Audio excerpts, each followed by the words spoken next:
Another aspect of me when I was a kid was that on my mom's side of the family, they were all like former gang members, and it was like I kind of had that element growing up when I was a kid, and they all taught me like how to fight. Like my uncle was like all about like you need to know how to fight more than one person, and like all this kind of stuff. And I'm talking like 9, 10 years old. Like this is what you're being taught.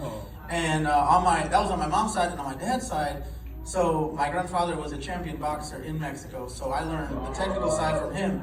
Now the problem is when you're a troublemaker, you're getting taught street fighting and technical fighting.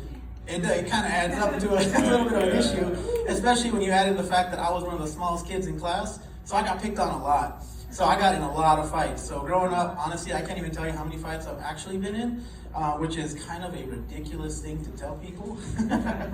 But I was fighting all the time, and it honestly just like I was unhappy like as a youth.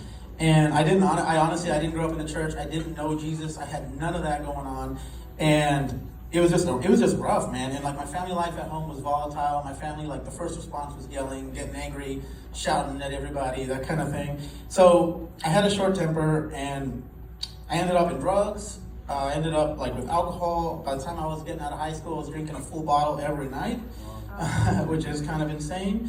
And honestly, I think if I wouldn't have got saved when I did, I don't think I would have lasted another year personally. So, that's kind of like my growing up and like what my life was up until that point. I was about 18 and a half when I did get saved. And it was kind of it was a whole long way that God kind of orchestrated things that, I don't have the time to get into. But that was a little bit over 16 years ago. And so as a snapshot now, like I've been married for 13 years, January 27th.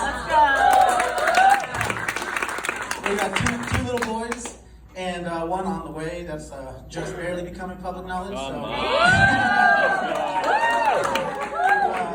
Me personally, I've learned to be able to respond rather than to react. My kids are not growing up in that volatile household, and they will not know what that looks like. Me and my wife, we were youth pastors for 8 years. We've served in kids ministry. I mean, if you look at the person that I am now, it's taken sheer willpower along with Jesus coming in and giving me the strength to actually choose that life. So in terms of where we're at right now, we've been fighting in terms of finance for the last 3 years or so. We've been just pushing through, putting in work. And the picture that God gave me while I was praying for this was like if you watch the Discovery Channel and you see like a cheetah and he's chasing down like a gazelle, and like if you were to hit pause right before he gets to the gazelle, like they're in that crouch and they're ready to spring forward and just hit and get what they're supposed to get. I feel like we've been on pause and like God is putting us in position. He's ready to hit play. So we're right now, we're full of faith, we're full of hope, and we're ready to get after what we've been chasing down. My name is Chris Gomez, and that's my testimony.